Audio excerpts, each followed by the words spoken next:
Change Your POV Podcast is about building confidence in your own beliefs, morals, and opinions while challenging yourself to be open, humble, and curious about things that you are unfamiliar with, don't have experience in, or straight up disagree with. We will explore concepts and ideas that will challenge you physically, mentally, and spiritually. Personal introspection is among the greatest skill sets you will learn to hone. The foundation of your success is rooted in trust, gratitude, and forgiveness. So join us as we explore things that we are unfamiliar with, strengthen things that we are, and are always challenging ourselves to become better. Change Your POV Podcast, where perspective is the vantage point of success. So welcome, everyone. Welcome. Episode 2... God, what are we on now? 224. 224. All right, man. So I've had a lot of people this week. I don't know what it is about this week in particular, but I've had a lot of people reach out to me this week and express their delight that we're back on the show doing the podcast, which is pretty cool. Yeah. I didn't realize there was that many people that were back on the wagon here. Yeah, back on the wagon. Yeah, remember Chris Hoffman? Yeah. He gave us a shout out on his last episode. Talking nice. about the post that I made the other day, which was one day or day one. You decide. Oh yeah. Yeah. Right, yes. So I saw that and I was like, oh, I gotta post it. Yeah. Because That was from his site? Yeah, it is. One day Chris is a or good day guy. one? Because you decide. You decide. I mean, seriously, why are we waiting? Don't wait. Just do it. Just do it. Execute. The Nike swoosh. Just do it. Just do it.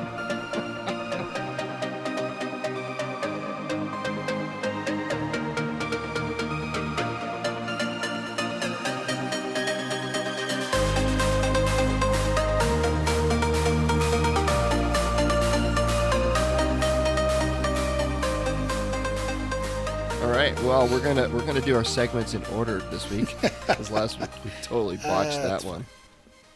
So our first segment is our book review, About Face, Colonel David H. Hackworth, forward by Jocko Willink, Navy SEAL retired. Chapter 3, Hit and Run. Mm-hmm. All right, man. So do you want to go or do you want me to go? Well, I want to read the forward or the you know what I mean, the intro. Yeah, that's a good idea. So, and then I want to move to my thing real quick. So it's called Hit and Run. Chapter 3: The things that bother me worse than anything that winter. Well, God, hold on. Whew. All right. This whole reading thing is tough. Yeah. Huh? I can't even see. So, all right. The thing that bothered me worse than anything that winter was the cold. I'd always gone through my life bitching about it being too hot or too cold. During the pullback from the Yalu. Yeah? Yep. Is that what we're going to say? Yep. Yalu. I decided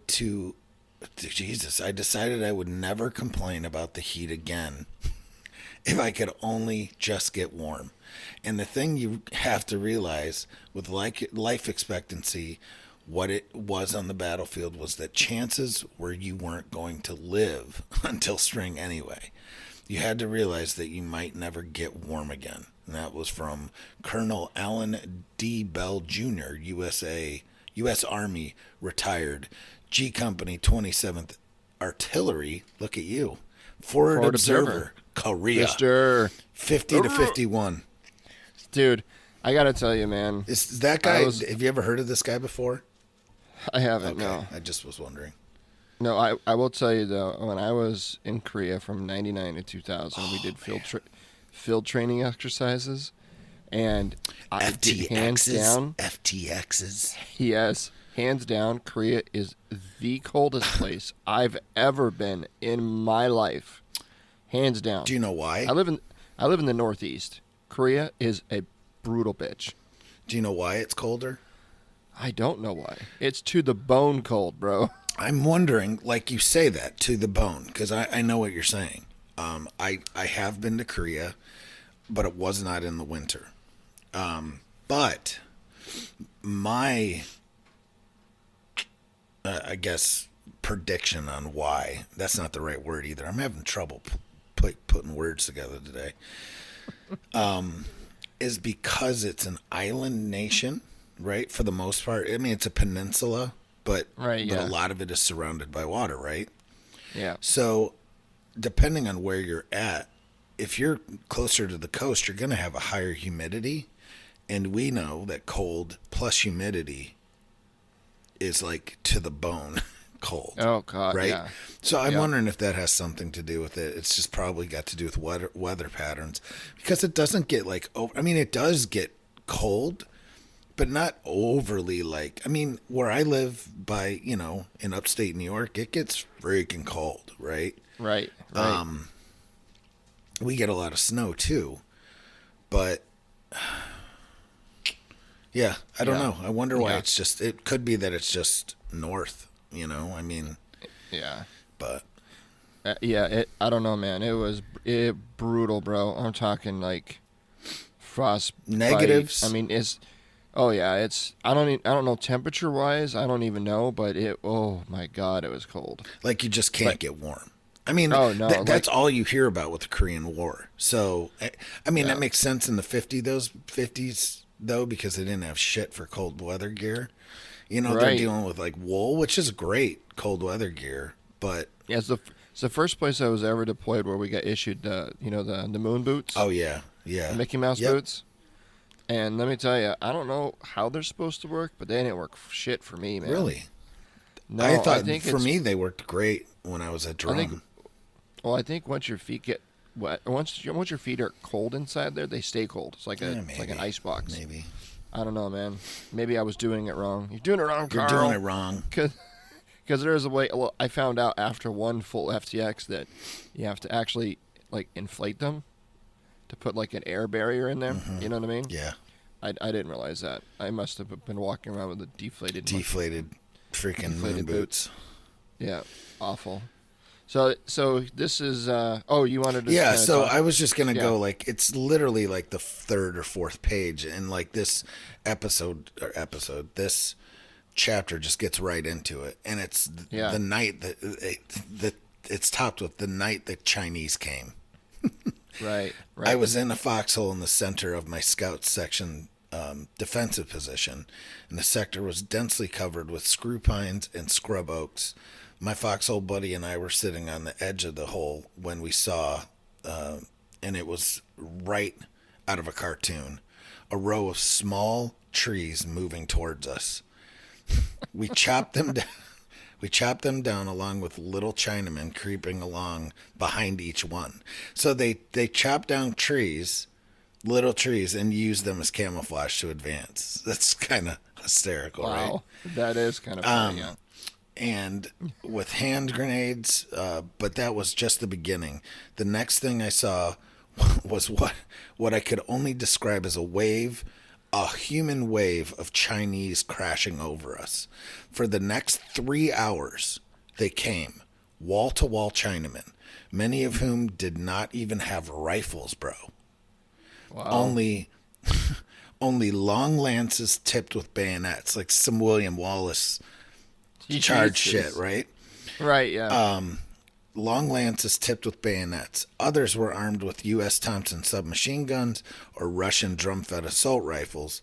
For the main, they were sorry shots with no understanding of basic infantry tactics, but what the Chinese lacked in proficiency, they made up for in numbers. And their presence heralded the start of the largest and most bitter retreat in U.S. history. Yeah, so this is kind of interesting because everyone's familiar with the 38th parallel, basically the line that separates North and South Korea today. But during that time, North Korea had pushed South Korea all the way south, all the way to like the tip of the peninsula, right up against the ocean there, and almost completely overran U.S. coalition forces until MacArthur Yes, it's the same MacArthur from World War II. He actually did an amphibious assault right along Incheon, which is Incheon. up close near the 38th parallel, and it basically cut off all of the supply lines from north to south, which caused the North Koreans and the Chinese to retreat back, not just back across the 38th parallel, but they ended up pushing, the U.S. forces ended up pushing all the way past the 38th parallel, all the way up to essentially the border between North Korea and Manchuria, right? Right. And basically took over almost the entire peninsula, both north and south. And then he kind of referred it to as, it was almost like a spring. It was like compressing a spring, because then all of a sudden, that's where the part where you read picks up, where all of a sudden just waves of Chinese started to push them back south, and then the U.S. forces end up retreating south again. So it was like this ebb and flow of pushing and retreating on both sides. So it says here, add to that MacArthur's brilliant stroke at Incheon, the war had seemed over, save for the victory parade. And I'd been sick after all of that I've gone through to be here. I'd missed the guts of the whole damn show. Right. I hadn't wanted to end up in another occupation force. Still, Sergeant Combat is kind of what he was calling himself, or what he was being called, Sergeant Combat. Only in the new theater, in my heart, I secretly wished that the war would continue long enough to let me get involved, at least in one good fight.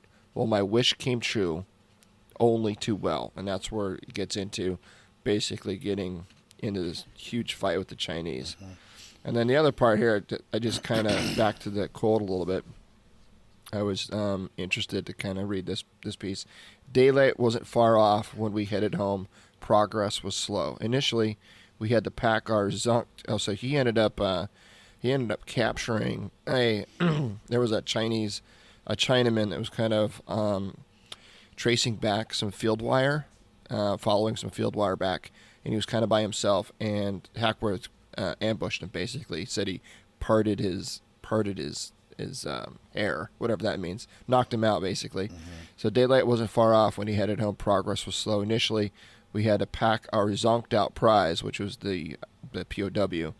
Later, he awoke and stumbled along belligerently, but at least under his own steam.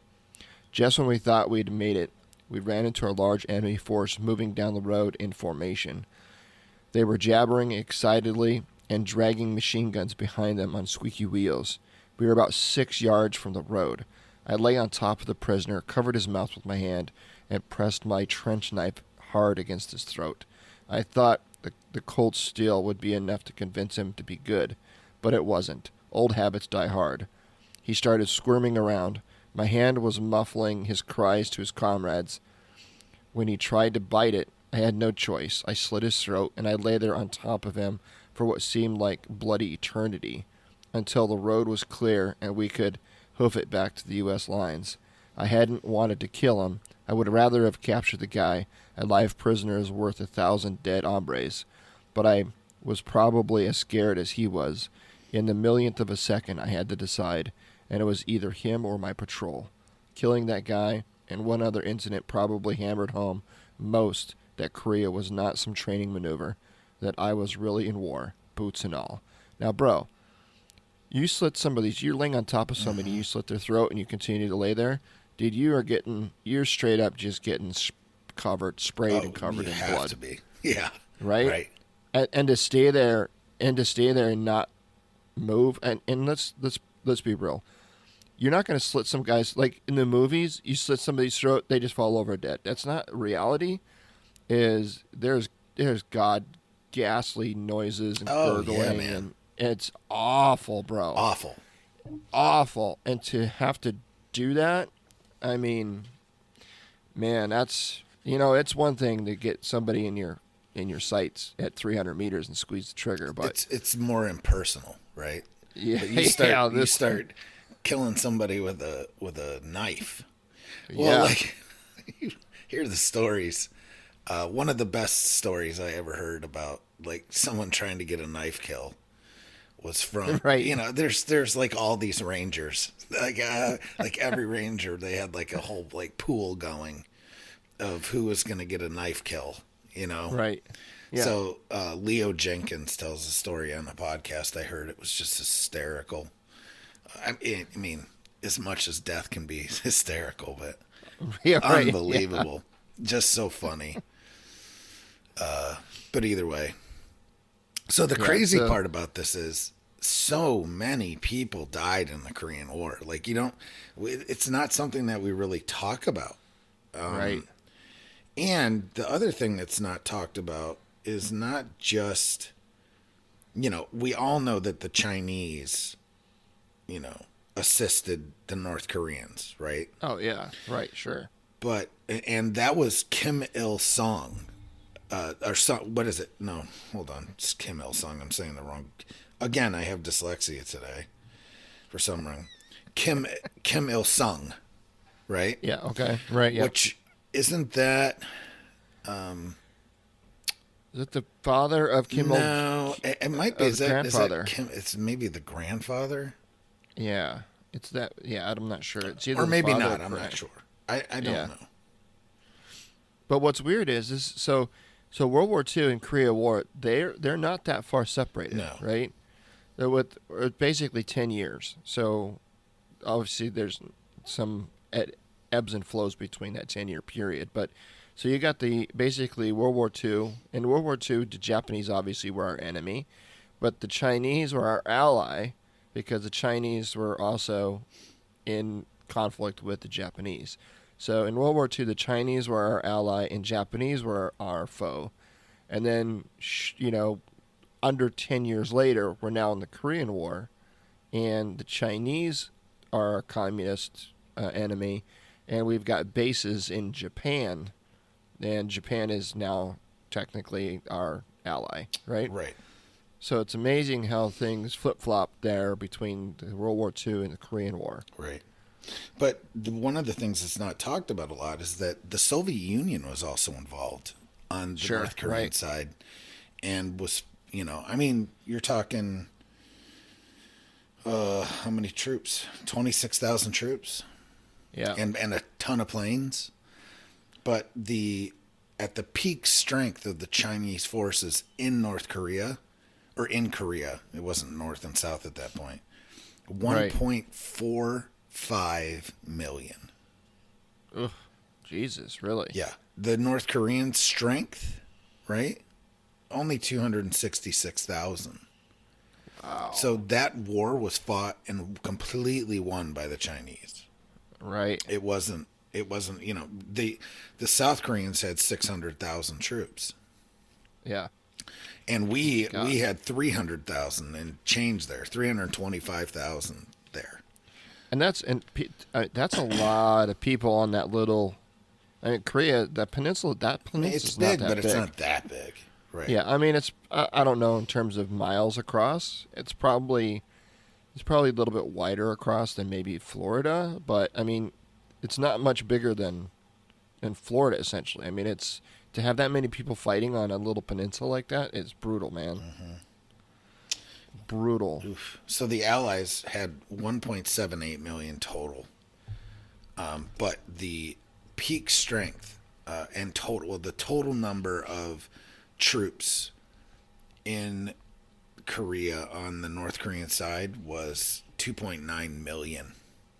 So almost double the size of the So the Chinese, they didn't really need to be well equipped. No, they don't. Numbers. They never. And you know what? It's a conscript army. It's not a. Right. It's not even like a draft. It's just you will or you shall die. Yeah, at that point, like it was a conscripted force. So, there was probably the officers. It's like the Russians or the Soviets in World War II. Literally officers walking behind their troops who were sharing a rifle. Wow. Like at the Battle of Stalingrad, they send two people out with one rifle. So if your buddy dies, you pick up the rifle and keep fighting. that type of thing, right? And so you literally would have the officers would have to walk behind the lines to keep guys from breaking ranks, because if they did, the officers would shoot them. So you're going to die moving forward, or you're going to die coming back. So you might as well. You've now reserved to the fact that you're just basically dead. And cannon fodder. Like, right. Unbelievable. Like, is that what we want? You know? So I suspect, for the most part, in things that I've read, that's the way the Chinese army ran too. I mean, shit, they were saying they didn't even have weapons. They were carrying spears, bro. Right. Spears to a gunfight. Ugh. So now, to add a human wave, right? Add mayhem to chaos, right? Get this. So this is the part that really kind of stuck out to me. On occasion, American fighter planes must have concluded that the hordes of desperate civilians, so we're talking about refugees now. You got that many people that are fighting. There's death everywhere. And now you've got essentially people that have been displaced all over the country, right? Both on the north and the south. So on one occasion, American fighter planes must have concluded that the hordes of desperate civilians were Chinese columns moving south. The P-51s had strafed the refugees, and for at least 1 mile they were dead littered across the road. Retreating vehicles had to push the bodies out of the way. It was here that I realized that it was only the guys on the ground who saw and understood the real horrors of war. To an Air Force pilot, war is a remote thing. They make their kills from hundreds of thousands of feet in the air. Even the guys who flew on the deck do so in a flash, dropping their loads and flying away without seeing the results. The way homes and people are blown to smithereens, or the effects of napalm. At night, they didn't have to listen, as we did, to the winter of 1950, to the wail of gooks, cries of civilian refugees begging to be let through the American lines, or see in the morning, when they were allowed to pass through, the dead they had left behind, those who had frozen to death in the open rice paddies overnight. The pilot, when he finishes his day's work, flies back to the base, lands, goes to the club, has a big steak, and if he wants to forget the day's combat, quote, combat, he can drink himself to a stupor. The frontline fighter can't do that. He lives with the death and the horror of the battlefield every day and every night. It's his cross to bear. And it's like, damn. And the battle scene at the end of this chapter, I'd love to read it. It's just too much. So you should just get the book and read it. And effectively Hackworth goes AWOL because he's like, screw this, because his platoon leader was just a yellow-bellied son of a bitch, basically. Saying that he didn't want to give their position away and support. Like, they had tanks, literally, that weren't firing because the tank commanders were too afraid of giving away their position because of basically the zombie hordes, right? Well, yeah. So, but if you read it, it's unbelievable. Like, he's screaming because he was only a sergeant at that time, right? Yeah, sergeant. Yeah, so he's screaming at an officer. You yellow-bellied son of a bitch, I'm out of here. I'm not waiting for orders. I'm going AWOL because I want to fight. I'm not in this outfit to freaking, just awesome. Yeah. So, unbelievable, man. Yeah, man. That will wrap up our segment of About Face. Stay tuned next week as we cover down on chapter 4, the Wolfhounds. We're going to be talking about this for quite a while because this is such a long book. How many chapters are there? Let me look. I don't remember. That's a good question. It's like a 900-page book. Yeah, it is. Looks like there are 23. Nice. Well, so basically... you're going to be in for the half long haul a year. With us. It is good, it's about though. 6 months, so it is amazing. Yeah, man. So cool. Well, thank you. Stay tuned for the Wolfhounds, because that's where it starts to... Oh, yeah.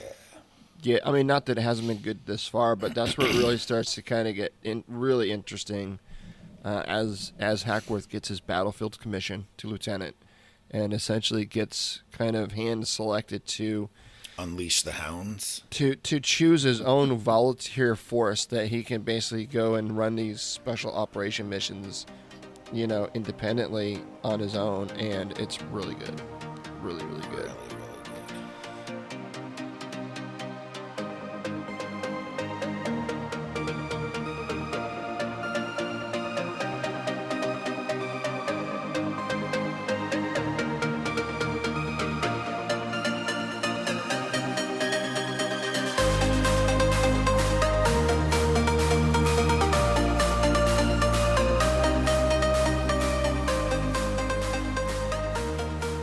So now I got to tell you. So we earlier this week we reached out to our listeners on Facebook, and we put a call to action out there that said, "Hey, what are you dying?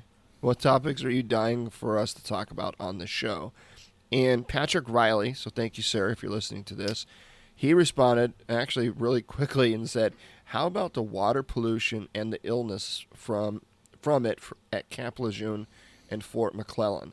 And when he first asked that, I'm like, I didn't know that we had a water pollution problem on Camp Lejeune and Fort McClellan. And I started to dig into it, and oh yes, sure enough, there seems to be a pretty significant issue here, right? Oh yeah. So just for clarity here, Patrick is a Marine Corps veteran.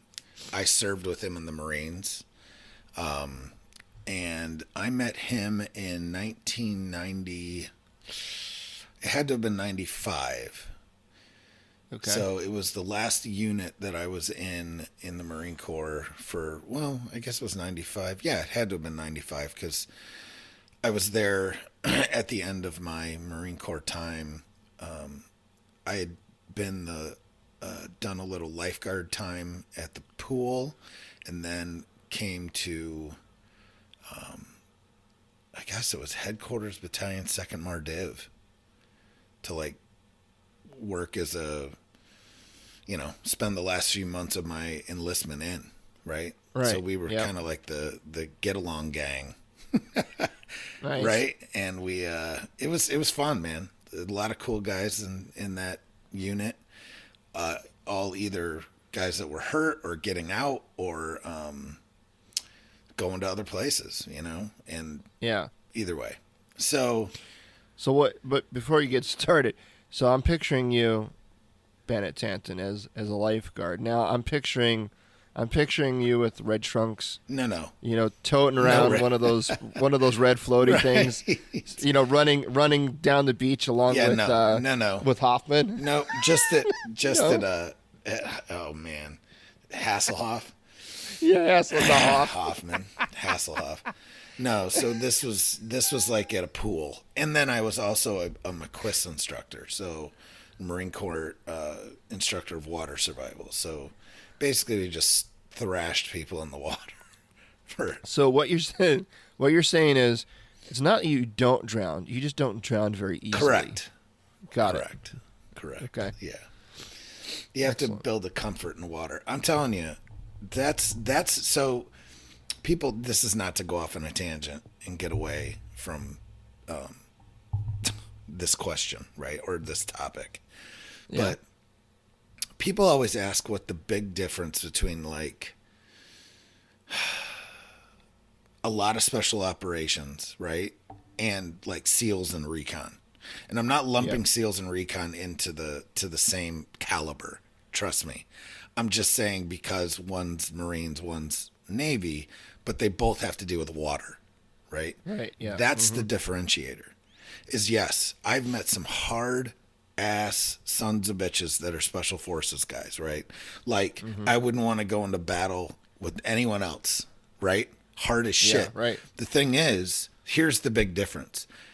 Most recon guys and SEALs are hard as shit, but they can also deal with that water.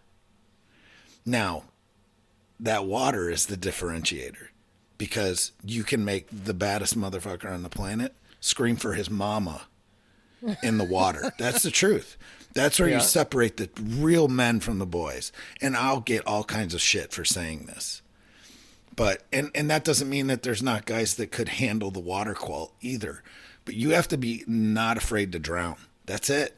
That's like a basic instinct that's ingrained in us, right? Is to breathe.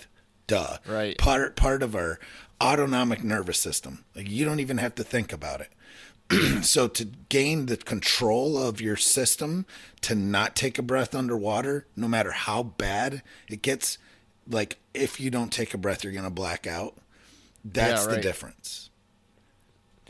It's the greatest equalizer. It is the great equalizer because somebody thinks they're a badass. Let's go. Let's find out how badass you are. And let's get in the water. Put some fins on and let's roll. Ugh. That's it. And most people are like, nope, go fuck yourself. As soon as, because they might think they're badass until they have to tread water for, 15 minutes and then get attacked. So is it something that people know going into these types of trainings, or is it something you learned about yourself? Something I learned about myself because I had no idea. I mean, I was like, yeah, I can swim. But I had no idea I had the wherewithal, right? To be able to be like, nope, I guess I'm going to fucking drown because I ain't quitting. Huh. That's interesting. Yeah, it was crazy. Because when I did my indoc, this is the first time, right, that I ever dealt with this shit. Besides like water qualification. I was a good swimmer. I was, the highest qualification in the Marine Corps that you could get is I had that before I even did this, right? Yeah. But you go into the pool. We had 26 people go into the pool. 7 came out. Wow. 7 made it through. And that on top of it, it's not that you failed. You had to quit. Oh, really? So that's all mindfuck. Yeah, right. You got to ring. Does they have like an equivalent, like a ring the bell kind of a thing? Yeah, absolutely. There is no bell, but it's the same thing. You have to say the words, I quit. I quit. I am a quitter. Get me the hell out of this water. Yep. Now, is this the same as this was at Camp Lejeune that you went through this training? Yes. Okay. So maybe it was you guys that contaminated all the base water then. Either way. So this goes back to the water thing. So we'll break it up. One is Marine Corps base, Camp Lejeune, whatever you want to call it. I call it Lejeune because that's what I call it. And so it basically from 1953 to 1987, during that time, Marine Corps service members and their families living at base housing bathed and ingested tap water that was contaminated. You know what? I wouldn't doubt it if there's still places that it is. And I think this is what Patrick's getting at, too, is he's got some health issues. And I think a lot of it probably has to do with his service, whether it's from Lejeune or something. Burn pits, some other things, right? And I'm not going to go into Patrick's business, but he's a great dude, fighting hard. We're not spring chickens anymore. He's in his 40s. Yep. Right? As we are. And, right. Good out there to you, brother. I talk to him every once in a while through text usually. And, he's caught a bad road, but yet still trying to help others along the way. Like that never stops. Like, he got out as an NCO and he takes that to heart. So good on him. But, so tap water was contaminated with harmful chemicals at concentrations from 240 to 3,400 times levels permitted by safety standards. An undetermined number of former base residents later developed cancer or other ailments which many blame on the contaminated drinking water. So victims claim that Marine Corps leaders concealed knowledge of the problem, which comes out that they did, and did not act properly in trying to resolve it or notify former base residents. So in 2009, the U.S. federal government initiated investigations into the allegations of contaminated water and failures by the Marines to act on the issue. And in August of 2012, President Obama signed the Janie I can't even say it. The last name is Ensminger Act. Ensminger? Okay. Ensminger. Let's go with that. Janie Ensminger Act into law and began providing medical care for people who had been affected by the contamination, right? So they finally did something about it. How many years later? But they have those hard dates. So the VA looks at these within these hard dates, and it's like 53 through 87. But what did they, it's not clear what they really did to clear all this stuff up. If they started pulling drinking water from different, this is something about the South, right? That I learned when I lived in North Carolina, and then when I lived up north again, where I live, but in the Great Lakes area, we have unlimited drinking water, basically. Right. Because we have the largest freshwater lakes in the world right here, right? Yep. Down south, though, fresh drinking water's a lot harder to find, and it's expensive. So I know living in North Carolina, I had a water bill. I have a water bill here, but I pay like $60 a quarter, $50 a quarter, right? Right. So what's that work out to? Like just somewhere around like $10, $15, $20 a month, right? Yeah, right. Well, down in North Carolina, in Wilmington, the last time, which is about, an hour and a half south of Camp Lejeune, I was paying $100 a month for water. Wow. So it's like a whole nother power bill, right? Yeah. It's crazy. No kidding. It's like, so to find, if water gets contaminated down there, it's, wow, it sucks. That really sucks, right? Well, it's not like they took all that money and were filtering the water, doesn't sound like. They should have been. It doesn't seem like it, right? Right. And that's the thing about water contamination is unless you intervene and you run it through some type of filtration system, reverse osmosis. Distillation, something like that. Something, like you're right? not pulling that shit out. Right, UV light. I mean, there's tons of things. Well, there's different, depending on the contamination, you'll treat it differently. But unless you intervene, the water quality will eventually, through nature, kind of reclaim itself. But that takes a long ass time. And in order to reclaim naturally, you have to stop introducing whatever the contamination is into the system. So if it's people or, whatever it is, if you get diesel fuel from the military base, that's because that was one of those things. Is 800,000 gallons or something like that. Yeah. Of fuel leaked. 800,000 something. I mean, some insane amount like that. Maybe I'm crazy. kidding. That might have been Fort McClellan. But either way, the main thing you don't have a spill that big and not know about it. Right, exactly. So like the main things at Lejeune were PCEs, dry cleaning solvents, TCEs, which is a degreaser. However, more than 70 chemicals have been identified at contamination levels at Lejeune. The wells were shut off in the mid-'80s, after which the water met federal standards, right? So, but you're talking 850 former residents filed claims for nearly $4 billion. Ugh. Yep. God. Wow. I cut you off too, and I apologize. So that's was okay. Lejeune. 800 gallons of fuel that leaked from the base fuel farm during the years in question. The fuel leaks occurred near the main well that served Hadnot Point, which is basically where it's one of the housing areas where officers and enlisted quarters on base, and the base hospital. Oh, Jesus. Is out on Hadnot Point, or at least it was. But either way, just asinine.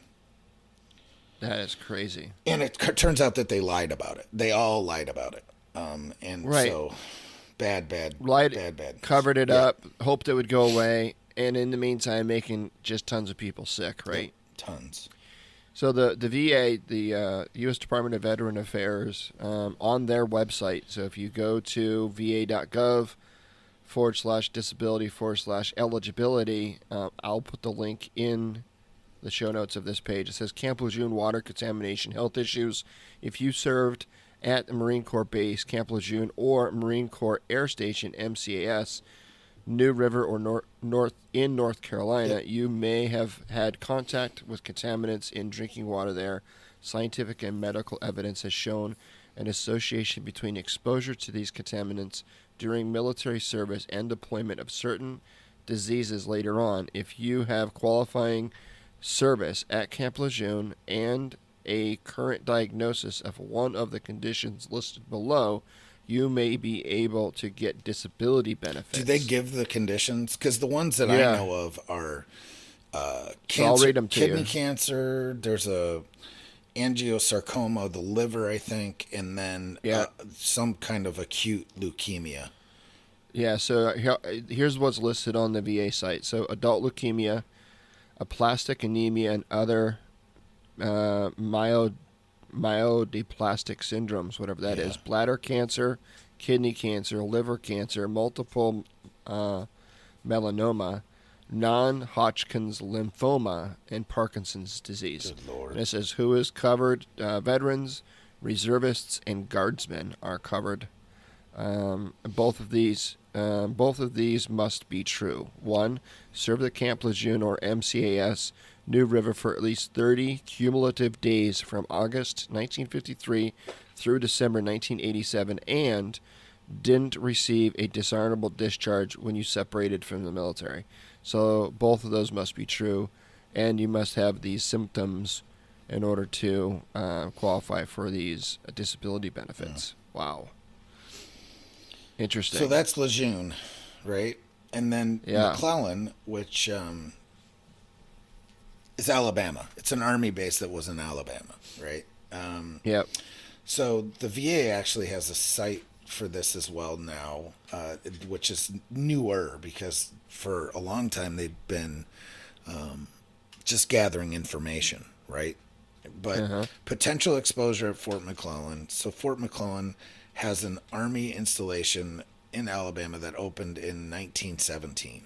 Some members of the U.S. Army Chemical Corps, Army Combat Development Command, NBC Agency, Army Military Police School, and Women's Army Corps, among others, may have been exposed to one or more several hazardous materials, likely at low levels. I like how they put that. Likely at low levels during their service at Fort McClellan.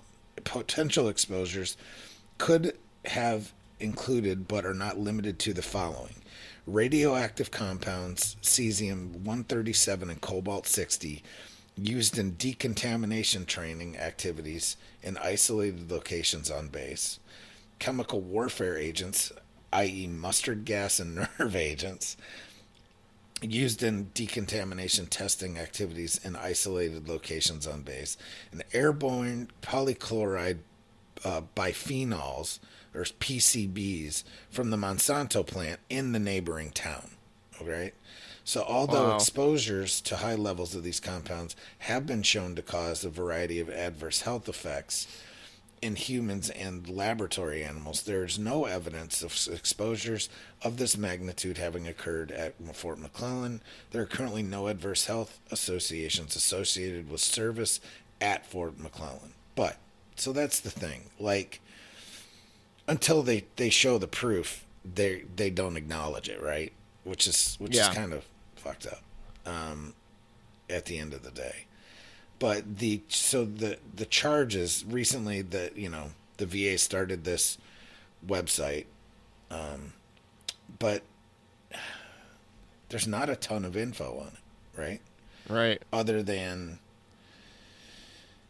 stuff that they did to do like cleanups there and all these other things. And Patrick had brought up the water, but I don't really see anything necessarily that specifically states water, right? Right. But you get all those, you just read off just a shit ton of contaminants, right? There's no way you can have high levels of those and not impact or affect drinking water, especially if your Correct. drinking water is from watershed runoff. Yep, absolutely. Which in Alabama, come on, same as North Carolina, really. Right. And this is exposures that include all these things, including like depleted uranium, sarin gas, all these things. Yeah. Various other bacterial, nerve, and chemical agents that cover a 64-year period. Right. Because they closed the base, I think it was in 99. Let me verify that. But because it was part of the BRAC closure stuff, right? Yep. Yeah, so in 88, McClellan became an alternate training academy for the U.S. Border Patrol, too. So you've got these guys as well. But it was closed in 1999. Wow. That's scary, man. So, yeah, man. It's about bringing awareness, you know what I mean? So I'm glad. I just want a huge shout out, seriously, to bring that, asking us to bring attention to this stuff because I was unaware of it. Right. You know what I mean? Yeah. And, I'm sure there's a lot of other people out there. I mean, it doesn't impact me, but, I mean, there's probably people that I know in my circles that have served there during that time that now that I know about it, I can kind of share that with them. So thank you, Patrick, for bringing this to our attention and for being an awesome listener to the show. And if anyone else out there listening to the show, if you've got something or a topic that you were dying for us to talk about on this show, please hit us up. The easiest way to do that is probably find us on one of our social media platforms. We've got Change Your POV, Change Your Point of View podcast page. We also have the Change Your POV Squad Facebook group, and then we're also available on Instagram, Twitter. We monitor all of those, so feel free to reach out and hit us up and let us know what are you interested in us talking about. What do you say? Yeah, man. Be a part of the conversation. Absolutely.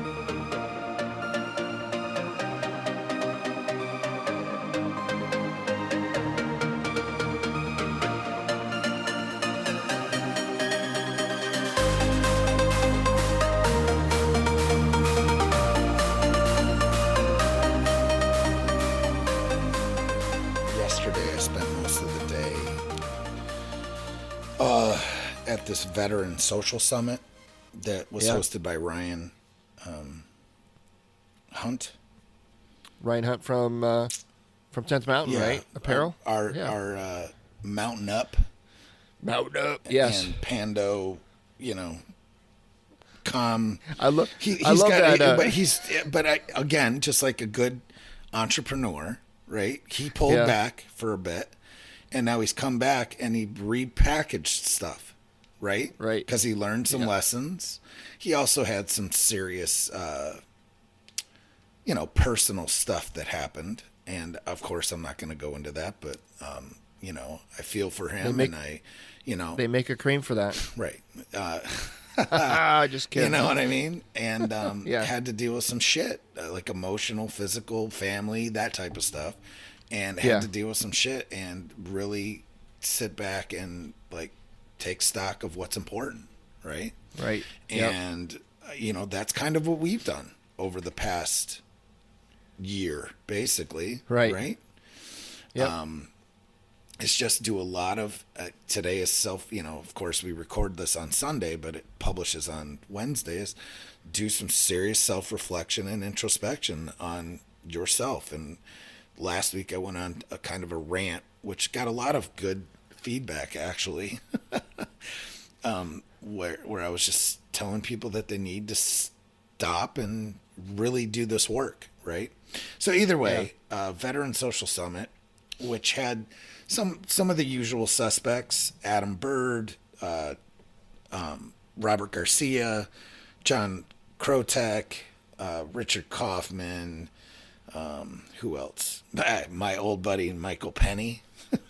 Oh, yeah. And, some of these guys, Nick Valentine from, actually, now we have it's not a sponsor, but we are affiliated with Combat Boxes, and that's one of Nick's projects.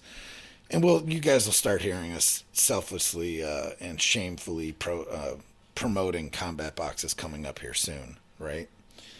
Just to put it out there. But Stephen Kuhn was there as well. Either way, I stepped back and I listened to a lot of this. And then Ryan asked me to come on. And I just said a few words here and there. Nothing big. But it was pretty cool. Really, really good for people to learn about resources and whatnot. And people might kind of like, poo-poo this type of stuff. But there's value in all these things, folks. And if you see things like this, I mean, he put it on basically for free. It wasn't free to him, but it was free to go. But and it was all virtual, yeah, right? It was all virtual, and there's some serious value-added stuff, man. So I just wanted to put it out there. Good job, Ryan. Good on you for having the vision to do this, because I know that he had talked about doing stuff in the past, years ago. Yeah. And just was never quite able to make it happen. And then I knew that he had wanted to do this an in-person thing, and then boom, 2020, the Rona and everything else decides to sideline it, but he shifted and adapted and overcame, and it's like just a perfect thing, Yeah, I like it. As a matter of fact, it kind of got me thinking. I was unable to attend yesterday. You were there representing Change Your POV podcast, and I appreciate you for doing that. I was busy taking care of some family stuff myself, but after talking with you about it and kind of hearing how things went, I saw the lead up to it, the advertisements and the social media stuff leading up to it. So it looked like it would be a pretty interesting event, and it was literally an all-day event. All day, right? literally. I got on at like 8:30 in the morning Eastern, and it was great, man. It now is any of that, or any of those workshops or classes, are they captured? I for think that he's going to put the total recording out. Yeah. Okay. Into the ether, but I know that he was going to pull nuggets from it too. Right. So. And some of the sponsors are, Shift Magazine. Remember that? Oh, yeah. Yep. I think we were part of you that. Were. I was. You were. At the very beginning. Yeah, you were. Yeah. Green Zone Heroes. And let me tell you about this this other company that I want to reach out to and find out, because it was just awesome. It's called Maxwell Soaps. Does it come on a rope? No, it does not. Damn it. But anyway, really cool company, right? Yeah. What else? I'm trying to think of some other companies. There was so Combat Boxes was as well. Heroes Media Group. There was that one guy that creates those wooden like flags. Oh yeah. Like gosh, what is this? Like handcrafted. That dude is no joke. Hold on. Yeah. But on top of that, like his mission, because he's also got a nonprofit, is no joke. And why can't I find him?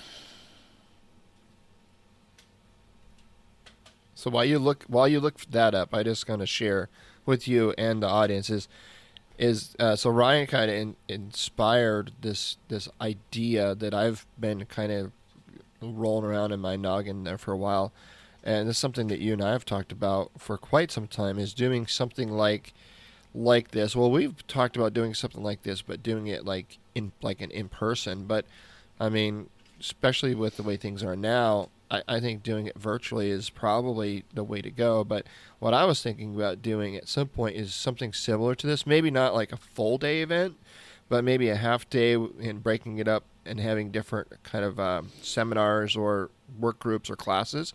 And I would love to do like to have like one segment on, resume writing, one segment on converting a military experience, and another segment on, or having you do a segment on like meditation, and another one more like focused in more on like transitioning folks, right?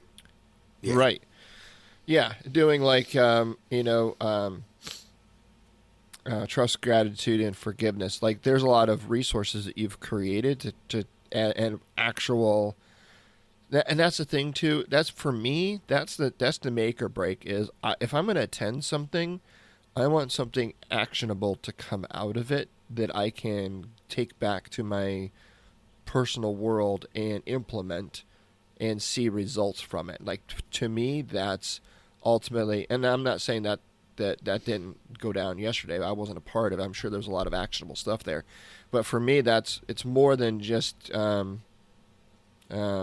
I don't know, because this podcast, we do a lot of soapbox, right? We kind of just talk and chat, and I like doing that. But for the workshops, I want something a little bit more concrete, a little bit more actionable when we do those workshops. I don't want it to be like an extension of the podcast, I guess is what I'm saying. Right. You know what I mean? Yeah. I'm not able to find this guy. Gosh knows. But see how prepared you were to have this conversation? I wasn't, and that was the thing. But another guy, Brian Gibson, from a charity called Project Die Hard. That's another thing that was pretty awesome. This is annoying. Why can't I find this? And he was one of the sponsors of part of it too. The woodworking company. Right. I forget the name of it even. It's like, I don't want to put any bullshit info out there, so why can't I find it? Well, what was the name of the event? Just so if anyone's interested, they can go check it out. The Veteran Social Summit 2020. Veteran Social Summit. Super annoying. I mean, you had Scars and Stripes. Coffee was there. Annette Wittenberger, who is an author, speaker, really cool. She told her story about just abuse as a kid and whatnot. But she also has a thing called, she has a podcast too, and a wild ride called Life. She's an inspiration. Yeah. Pretty cool. I'm so annoyed that I can't find. Is it Ryan and Jacqueline? No. No. There's something different. There was actually a lot of sponsors on here. And everything was legit. Like, I mean, there was a lot of people that came too. Like, a lot.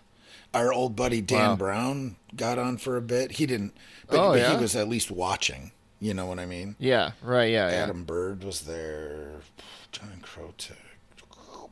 Come on. One of the last speakers too was Jax Young, who is the CEO and founder of SHF. What the heck does SHF stand for? But either way, it's got to do with authentically American. Yep. And just he gave a little inspiring speech.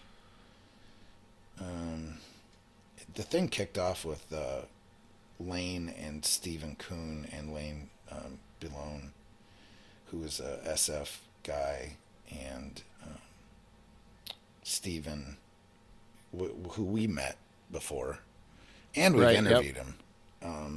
So they started the whole thing off, and damn it, I'm really annoyed that I can't find this. That's right. Maybe we'll put together a little something and talk about it next week. Yeah, put some things together and put it out there on social and get it rolling.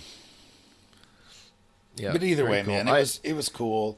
I know that he's going to try and make it an annual thing. Balish Balish Woodworks. That's it. Oh, there we go. Balish Woodworks. I just think it's really cool to watch Balish. That's veterans get together and do that stuff. You know what I'm saying? And his name, oh my God, Kurt Baelish. Baelish.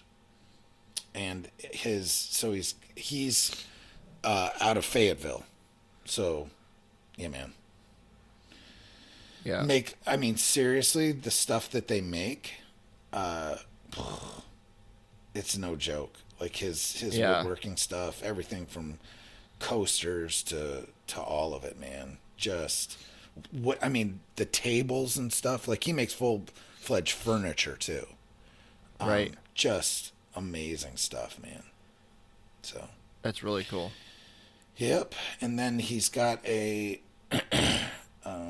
nonprofit, I think, called Artisans Outreach. Yeah, that's it. Training and providing mentorship to active duty soldiers, veterans, and their families, members to seek to learn artisan skills and utilize creativity to find their purpose. Because he's had a rough go, man. Kurt. And from listening to his story, his wife passed, all kinds of stuff. Oh, wow. And he found woodworking as, meditative and healing because of the creative aspects of it, right? Uh-huh. So, yeah, man, I just wanted to kind of talk and touch base that this happened and alert people to it, and I was impressed. I mean, because, you and I poke fun at a lot of veteran stuff. We just do. Because we're our own worst enemies, right? As the veteran community. Yeah. And right. When really good things happen, I like to, because we're like frenemies. A lot, especially in the vetrepreneur space. And I actually got to use the phrase celebravet because, Did you? Because Rob Garcia texts out, he goes, "Holy shit, Bennett Tanton's here. A celebrity in the house." And I was like, get that right, celebravet. and I'm like, I am not a freaking celebrity by any stretch of the imagination, like enough. So what, I've done 1,000 different podcast episodes and people might know my name. I am anything but a freaking celebrity. What did I say? Didn't we have a tier system set up? So I'm like a level 3 celebravet, tier 3 celebravet. Tier 3 Tier 1s would be guys like Matt Best. Right. Because, for God's sakes, I've been on Rogan. Best, Evan Right, Hafer, Tim Kennedy, Jocko. Those David are tier Goggins. 1 Those are tier 1 celebravets. Okay? Right. I even have T-shirts made, so if anyone wants one, shameless product placement. That's the qualifier, right? I even own the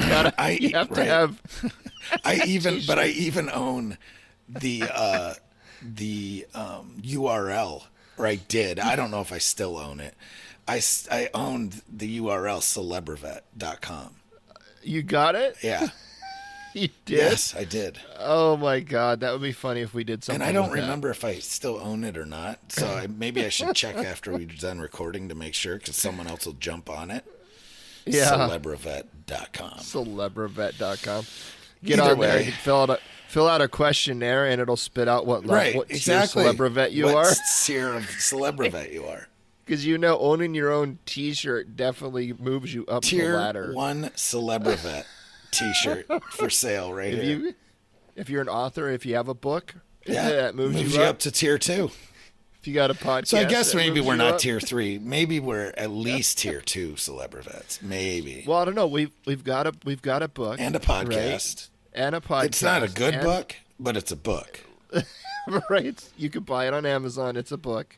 And by the way, if you want to go buy it and then go through it and edit with the Sharpie, yeah, we need it. I'll buy the book back from you with all the edits, so we can clean it up. Because Jesus Christ is a disaster. But hey, what's that? You know, don't make the perfection the enemy of good, and execute. That's right. We did it. We had to do it, so we did it. Yeah. What is that? The release the what is it? Viable product. Yeah. What's it called? Minimum viable product. Minimal viable product, right? MVP, right? Minimal. That book is definitely an MVP. Ooh, yeah, baby. Sure. So yeah, that would be hilarious. Yeah, it's pretty rough. Put together a little questionnaire, and it'll spit out like what tier celeb brevet you are. So yeah, that would just so I know I own it. Maybe we'll have to get Andy Nelson on copywriting. Yes. Huge shout out to Fortis LLP, right? Yeah. www.fortislaw.com. Yeah, man, he does so much good work. So if you, any of your, he's a trademark attorney and can get you anything done that you need. So again, veteran, Army, 82nd Airborne, veteran. Every time we need his help, it always ends with him saying, "You guys are fucked." Someday, yes, pretty much. I think you're just gonna have to wait it out and see what they do. Because he's giving us free advice. I need to like send him like $1,000 check. Just send it. You know what I mean? Just one day, Andy, it'll show up.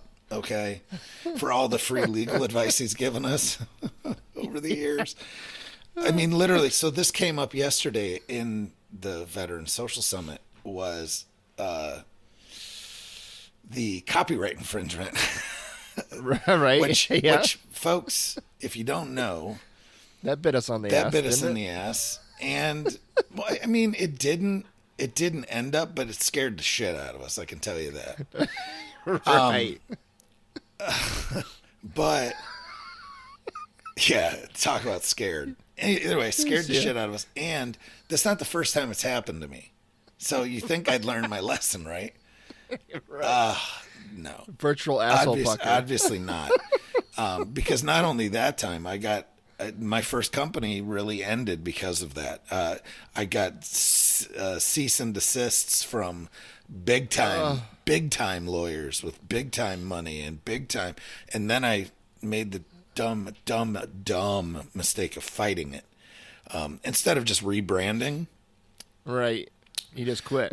I just quit.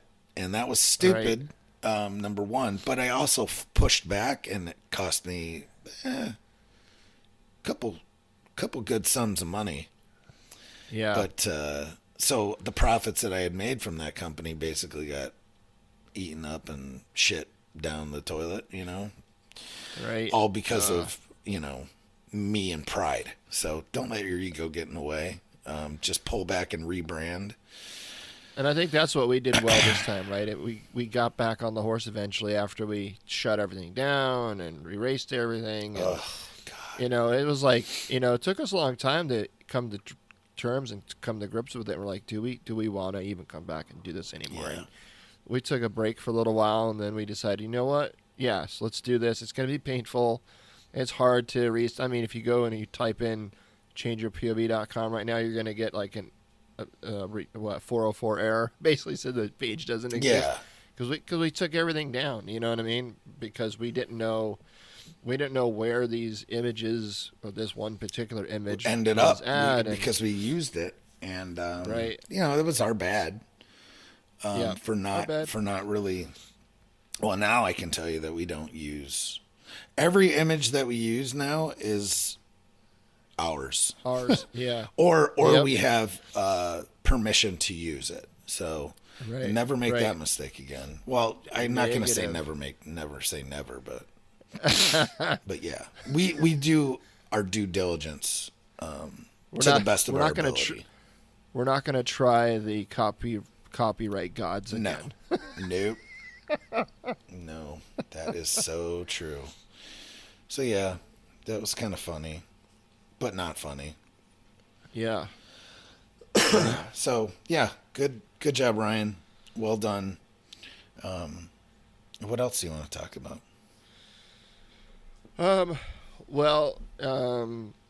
Really quick. Now this might stir up a lot of controversy I don't know, We're but good whatever. at doing that. So as we know, President Trump is on his way out, and he knows it now. I mean, it's official, right? Oh, Jesus. He was pushing back, and he was doing the little, the lawyers and all that. But now I just see, released in the news yesterday, Trump orders the withdrawal of most U.S. forces from Somalia. So let me read this. So the Trump administration is planning to draw down U.S. troops in Somalia by early 2021. In a statement released Friday, the Pentagon, and this is NPR news, by the way, if you're wondering where I'm getting this from, the Pentagon explained that, quote, the majority, end quote, of the roughly 700 soldiers currently stationed in the country will be released to positions in neighboring countries in East Africa. Quote, while a change in force posture, this action is not a change in U.S. policy, end quote, said the Department of Defense, which noted that President Trump had personally ordered the withdrawal.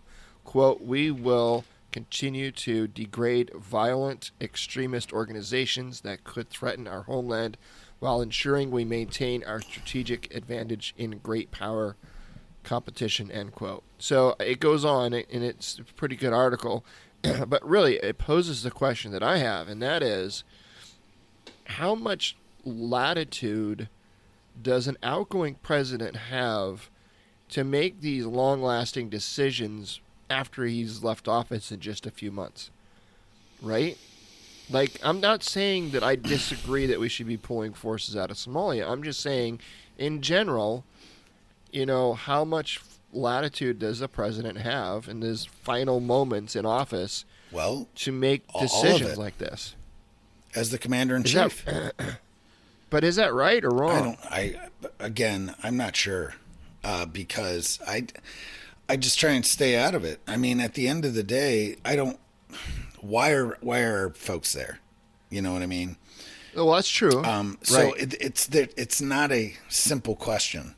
That's a very complex question, because he's also pulling people out of Iraq. He's pulling people out of Afghanistan. That was one of his campaign promises, was to pull people home.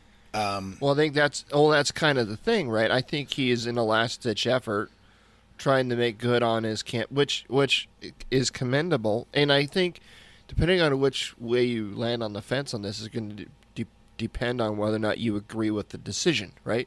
But I happen to agree with this decision of pulling folks out of Somalia, and I think it's time we pull people out of Iraq, Afghanistan. Like why are we even still there, right? I mean, I think it's time for that, but there's a lot of people that disagree with that. People feel that we're better served in our protection of this country by having folks deployed all over the world or whatever.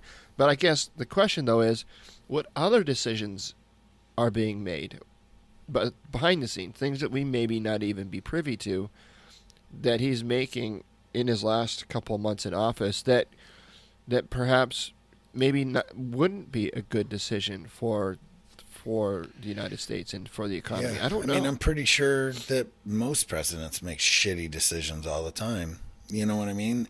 And what really constitutes that?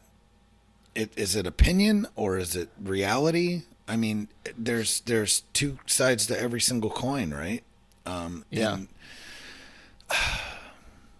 I do follow politics a lot, but it's one of those things that I try not to talk about it. Like here, especially on this, as polarizing as we want to be, people get freaking so crazy about the politics, and bottom line is, I don't know, man. I'm of the opinion at this point that I feel like, they've brought a couple lawsuits, the Trump campaign, alleging voter fraud, but there's some pretty good evidence that there was voter fraud. And you know what? Realistically, there is in every election. Let's be honest. Right. Yeah. But you never hear about really people going down for that. And I'm kind of sick of where I am at with all of this. Is number one, I feel like the media's coverage of the Trump presidency is criminal, personally. Well, I think the coverage of mainstream media, lack of coverage. Is criminal in a lot of ways, Yes, right? and it's not even that I like Trump. At the end of and why do I have to preface? Unfortunately, so many people are in the situation where they have to preface their, I didn't vote for Trump, or I'm not a fan of Trump. Just like every other president, he's done some really good things. If people would just look at his record, he's done some amazing things. But he's also done some shitty things. He's also a horrifically bad speaker. And he steps on his dick constantly. Seriously. Absolutely. Unequivocally. Right?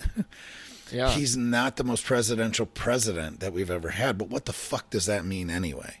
He was voted in as a response to the status quo, which unfortunately is what we're going back to.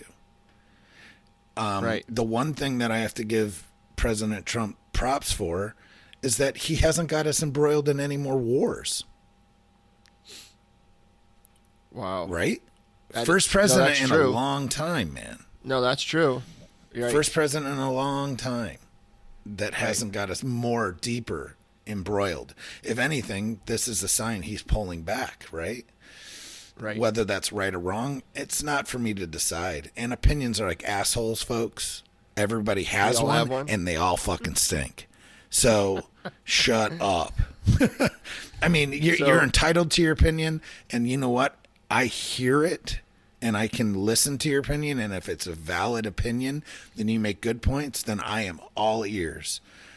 The problem that I have is that people, they have their opinion, but you have to be open to the dissenting opinion. And if you don't do that, fuck you, you fucking hypocrite. I just can't anymore. I'm really sick of politicians on all sides. The way that and you and I have talked about this ad nauseum, is the fastest way to figure out what someone does in politics is look at what they're accusing everyone else of. And more than likely, if they look in the mirror, that's what they're doing. I mean, we've seen it time and time again. They're projecting, right? We do it as humans all the time in our personal lives too. You get into an argument with your wife, I can guarantee you what you're arguing about is not what you're arguing about, and it's projection of something else. Okay. Yep. So again, self-reflection, introspection on a political country level. Look in the fucking mirror, people. Okay, just stop it. We're all on the same team in essence. So let me ask you this. So Trump is said to be, now I just want your take on this. He's considering a slew of pardons and commutations before he leaves office, including potentially members of his family, former aides, and even himself, when it is not unusual for presidents to sign controversial pardons on the way out the door. Trump has made it clear that he has no qualms about intervening in the cases of friends and allies whom he believes have been treated unfairly, including his former national security advisor, Michael Flynn. The list of potential candidates is long, and I just want to read some of these because some of these are kind of funny. In the list of potential candidates is long and colorful. Trump's former campaign chairman, Paul Manafort, imprisoned for financial crimes as part of the Russia investigation. George Papadopoulos, who pled guilty to lying to the FBI, just like Flynn. Joseph Maldonado Passage, a.k.a. Joe Exotic. Oh, my God. Yeah, Joe Exotic, who starred in the Netflix series Tiger King, and former contractors convicted in Baghdad firefight that killed more than a dozen civilians, including women and children. Trump, long worried about the potential legal exposure after he leaves office, has expressed worry to confidants in recent weeks that he, his family, or his business might be targeted by President-elect Joe Biden's Justice Department, although Biden has made clear he won't be part of any such decision. So I guess, some of those, is that misuse of power, you think? Presidents have done this for forever, you know? Right. Now, I'm going to say his list of actual pardons is pretty extensive, right? Right. So as of November 25th, he's pardoned 45 people. Wow. Or rescinded convictions, because not all the same. But, Sure, you right, know, yeah. some of them are, you know, but some of them people would actually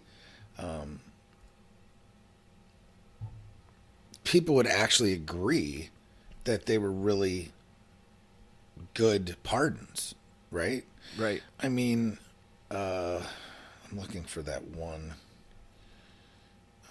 I mean, he's even pardoned some people that, you know, it's posthumous, you know, it was after death. Posthumously, yeah, that's right. the word I'm looking for. Posthumously, you know? Yep. So, everyone has done this, man. All these presidents, and it's not the first shady ass thing. Freaking Bill Clinton pardoned his own brother. So there is Right. precedence here, you know? So it's like change your POV. We report, you decide. Right, correct.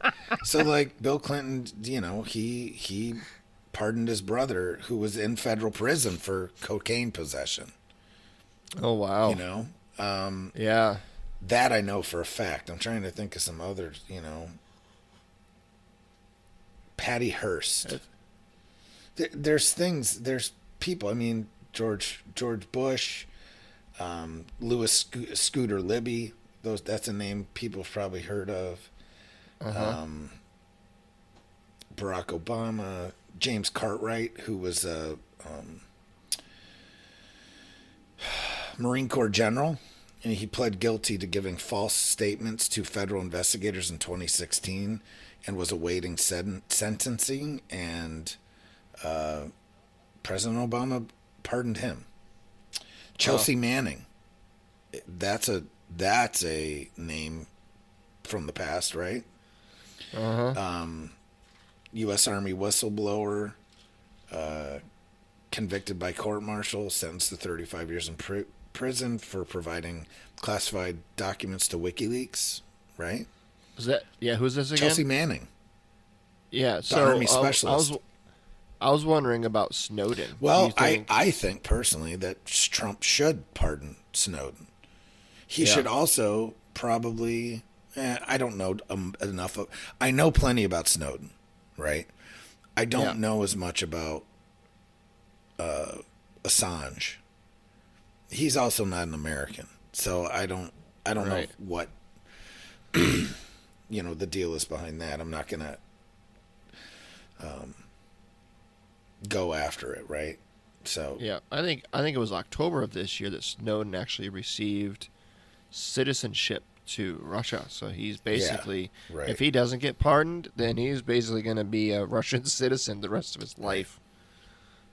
And do you think what he did was right or wrong? Did you watch the document or the show? No, I think he it was Netflix. broke laws. But Right, at the but end do of the you think- day, I think that those laws were not good laws anyway. Speaking truth to power, right? Yeah, and holding Exposing people's corruption. feet to the fire. I think because absolutely. I don't think there's a lot of people that disagree with that. I mean, they might, but what side are they on then? You know what I mean? Right. Yeah. So, and at this point, Interesting. what's the difference anyway? Seriously, Yeah. What is the difference anyway? So I don't, as usual, I don't agree with everything politicians do in general. It doesn't matter. I'm a true independent. I wouldn't do the work I do unless I had a socially. I'm more socially liberal. I just am, and I always have been. A lot of people don't think I am, but I really am. You don't work with homeless people and do things like that unless you are. And for me, it comes from a place of compassion. So I get it. I feel for people, and I don't want people to struggle, but I also want people to stand on their own 2 feet. Right. And that's what I try to teach people. It's how to do that more effectively. So It's interesting, man. And at the end of the day, does it really matter whether Joe Biden or Donald Trump are our president? I don't know. I don't know that it matters. But I also much, know no. that there's, probably, what do we have, 320 million people in the country, ish, something like that? Ish. I guarantee you there's a full 200 million that don't know the name of their fucking mayor. Right. Who literally, seriously, who literally, their mayor, their state representative, their state senate representative, and who's on their town council, who's on their school board. You don't know these people, but yet it's easy to just follow the president. Plus, the media is going to tell you everything they want you to hear anyway. Right. So in turn, the thing is, the people that have the true power over what you do on a day-to-day basis, people don't even look at them sideways because they don't even know they exist. They don't even know who they're dealing with, right? Right. Now it's becoming a little more like, even your sheriff, that's an elected official. Okay. Right. And a lot of sheriffs are pushing back. Like out in California, they're like, yeah, Gavin Newsom, your orders to stay at home and all these things, the lockdown orders, they're unconstitutional. Yeah. The Supreme Court's already ruled against New York and California about the religious side of this whole thing. You cannot prevent people from going to church. Right. It's against it's not constitutional. It's the same thing with other things. They can't bar your movement. Now, if you're sick, don't be an asshole. Stay home. Right. If you're at risk, stay home. Work through this. Bro, I'll deliver you groceries. I just need to know. You know what I mean? You can pay for them. You buy, I'll fly. Seriously. I'm there for you. Right? Like people that need the help. Because regardless of what people really want to believe, coronavirus is killing people. Yeah. Whether it was a pandemic, whether it's a pandemic, whether it was released into this population, cover all the bases. Regardless of what happened, it's here now. Right? It's our fucking reality. And I do agree that the government has been overstepping. And what the fuck do you want them to do anyway to make it better? Again, government's not the answer. Look in the mirror. That's the answer. Not the government. So what the hell? I just don't get it. How people just rely. I think people just want to bitch. A lot of times. And they literally just, instead of pointing fingers, deal with your reality. Who gives a shit? Well, it's like, how many times, be honest, how many times have you gone into a public men's restroom and watched guys use the facilities and then just walk out the door without washing their hands? They're nasty. All the time. You know what I mean? So it's like, take ownership of yourself. But I also can say it's their fucking right to do that. Plus, what are you, pissing on your hands? Well, no, I'm just saying though, but you should probably wash your hands before you touch your dick.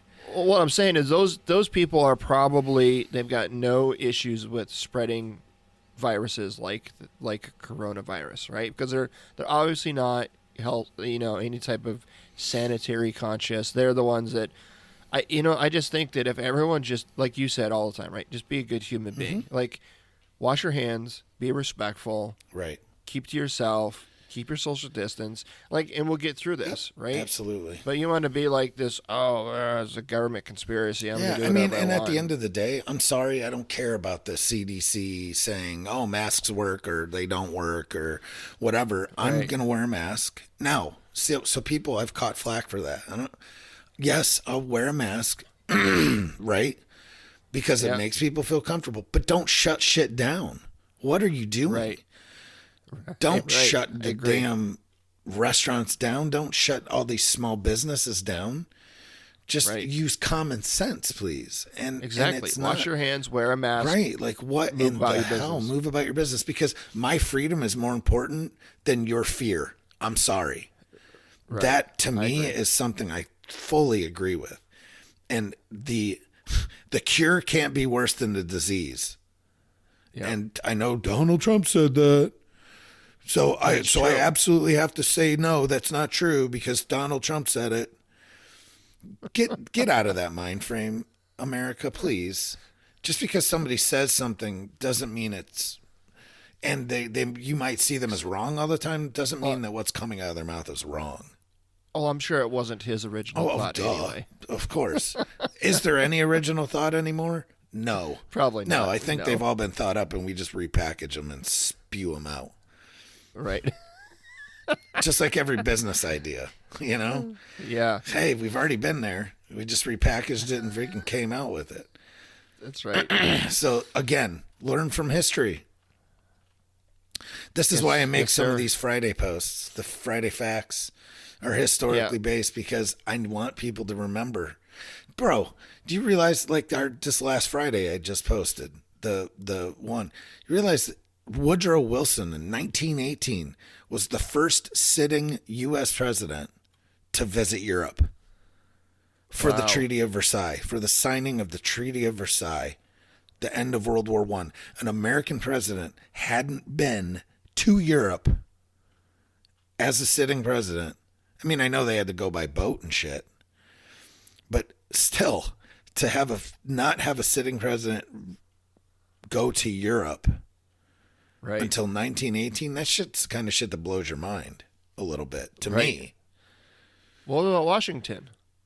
He probably didn't go over there as a sitting president. He would have been. So we have had other people strung up, right? Like even Thomas Jefferson. I mean, he was the ambassador, for a while, but when he was president, he never traveled over there. Right. I mean, that was like months of journey. Yeah, back like then, 3 months in a you know ship, what I mean? Right? Well, but Wilson, it was like a week or something. Wow. So very cool, man. It's just crazy, but it's those things. Remember history because all the shit's happened before. We talked about it last week. Didn't we? To repeat it, didn't we? Didn't we talk about the Spanish flu last week? We did, yes. So I mean, you're doomed to repeat the mistakes if you don't remember the mistakes or the good things. So it's a double-edged sword here, folks. And my God, honestly, us as humans are so arrogant and egotistical about the way that we do things that, it's every 30 years our shit doesn't stink because nobody remembers what happened 30 years ago. Like, why would you want to repeat 80s fashion? Bell bottoms, they're in, man. What are you talking about? Or like the creature hair and, dude, Swatch watches and all that crazy ass shit. So be honest, what's worse, bell bottoms or skinny jeans? It depends on who they're on. That's a good answer. Exactly.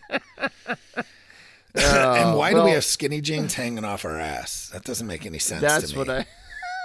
That does not make any sense, right? Nope. I guess the good thing about skinny jeans hanging off your ass is you don't have to constantly try to pull them up all the time because they kind of stay in place because their wraps are so tight around your thighs. I guess, right? Yeah. I guess I don't get it either, man. Like I was like Justin Bieber. What are you doing, bro? What is that? Like, what is that? That was a few years ago too, but. So how old before that just because, like, when you're young, you're a teenager, it's like, yeah, it's a hip thing, whatever. But like you see like some guy that's 40 years old walking around with skinny jeans hanging off his ass. Man. It's like, no, there's an age limit to that. There should be. There should be. I mean, back in my day, we did some dumb shit. It was like parachute pants. Whoever came up with that idea with all the zippers and shit. And the other thing was wearing suspenders off that you didn't wear suspenders. They were an accessory that hung down around your ass. Right. What the fuck was that? That was so stupid. Well, I mean, women aren't exempt. I think there's an age limit to belly rings too. God. Right? I just don't like them in general. No. Yeah. I am a fan of yoga pants though. Well, there's a age limit to that too. I think. Well, I mean, yeah, more power to you. Good on you. If you're brave enough to go there, I'm not sure a lot of Walmart customers necessarily should be wearing them.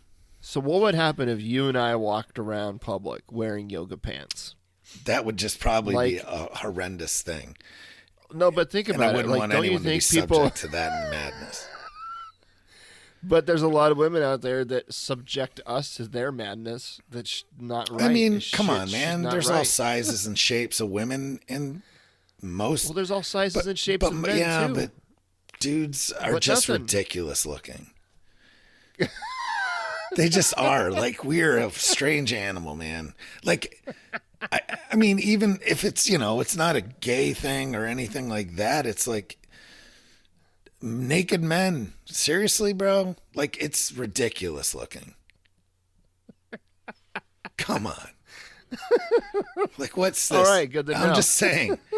It is ridiculous. And very few All right. women, you know what?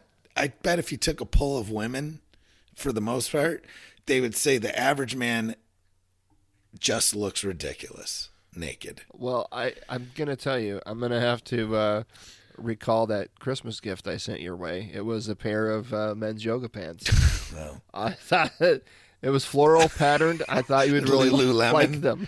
oh my God. Okay, But you know what I'm stop saying, the right? madness. Just ridiculous. I do. But women, on average, they get naked. Men don't give a shit. They're like, God damn. Right? Come on. You know I'm right. You know I'm right. Okay. And every man listening knows I'm right too. Okay? Jesus. So Why are you trying to on change that the note, subject so hard? I'm just saying, man. I'm gonna try. I'm gonna go to a town that no one knows me first, Oh, man. and I'm gonna sport some men, some yoga It's pants. like wearing a Speedo to the freaking See what public kind of beach. reaction. Why Yeah. would you do such a thing? It should be against the law because men look ridiculous. It shouldn't be against the law. I'm just kidding. But I'm not doing it. All right, so change of subject. We're gonna introduce a new small segment to the end of these shows, and it's to pull something out of our archives. Yeah. Right?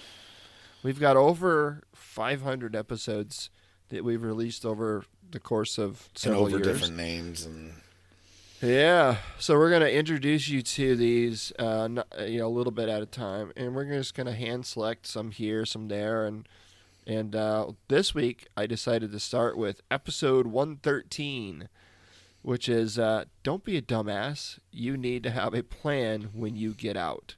So let's take a break for a second and listen to a segment of this show. Are you a veteran or getting out soon and think you are going to live on military stipends, back pay, GI Bill? Well, do you think companies are just lining up to hire you because you are the most awesome leader this world has ever seen? Are you expecting the government to hold your hand and ensure your success once you take off the uniform? Well, folks, Bennett and I have some rather bad news for you. Stay tuned as Bennett shares with us the truth about this and what you can actually do to be successful.